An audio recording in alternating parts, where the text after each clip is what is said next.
vous avez joint au présent rapport la charte des espaces naturels du Val-de-Marne.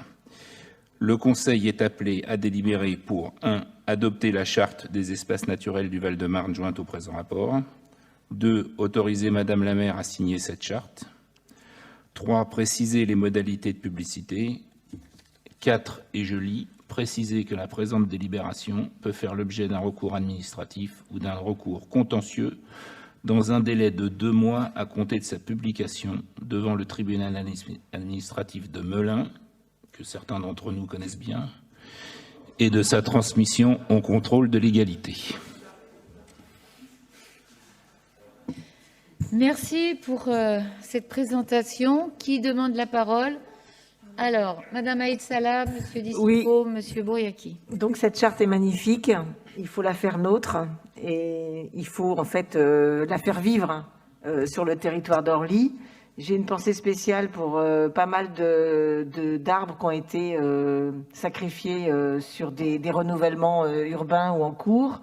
Évidemment le bois grignon, qui aurait pu être classé zone humide parce que c'est une zone humide, et classé espace naturel, parce que vraiment c'était vraiment une friche, un espace vraiment naturel avec une biodiversité du territoire très, très riche, mais c'est loupé. C'est loupé. Non, c'est pas loupé, ça a été quand même un centre de remisage pour le tramway. Non, je parle du bois grignon, madame. Ah, d'accord. Non, parce que là aussi, il y a eu des... Ah ben là, c'est loupé aussi du côté du centre de remisage. Surtout qu'après, vous avez aussi, en face, vous allez faire des bâtiments. Vous allez créer des bâtiments, là. Donc, en fait, il faudrait ne pas les créer, par exemple. Oui. Et il faudrait penser, eh ben, on crée pas, on rebétonne pas de ce côté-là.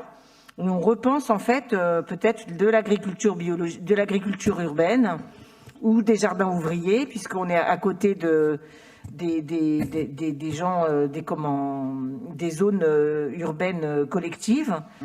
Historiquement, dans les années 60, au tout début, quand nous sommes arrivés dans les années 60 au Saule, les jardins ouvriers étaient de ce côté-là. Madame Aïd Salah, je voulais quand même vous poser une question. Avec les valeurs de solidarité que vous défendez, qu'est-ce qu'il y a encore? Non, mais comment vous pouvez dire qu'à chaque fois qu'on construit quelque chose et des logements, on bétonne, on loge des gens? Non, vous ne logez pas les 3000 foyers qu'attendent depuis des années des logements sociaux. Vous ne faites pas de logements sociaux. Si. Vous faites comme tout ce qui se passe dans la métropole du Grand Paris aujourd'hui. Mais si, mais attendez, mais regarde, reprenez le rapport de l'abbé Pierre sur le logement. Chaque année, c'est ça qui est dit. Bon, Monsieur Dicicco, on y va. En tous les cas, excuse-moi, juste Christophe, je finirai. Ah, j'adore, c'est mon nouveau jeu, ça je ne connaissais pas au mandat précédent. Brahim, tu as vraiment la chance. Monsieur Dicicco, on y va. Ben, ça y est, pour vous, je lâche. Allez-y.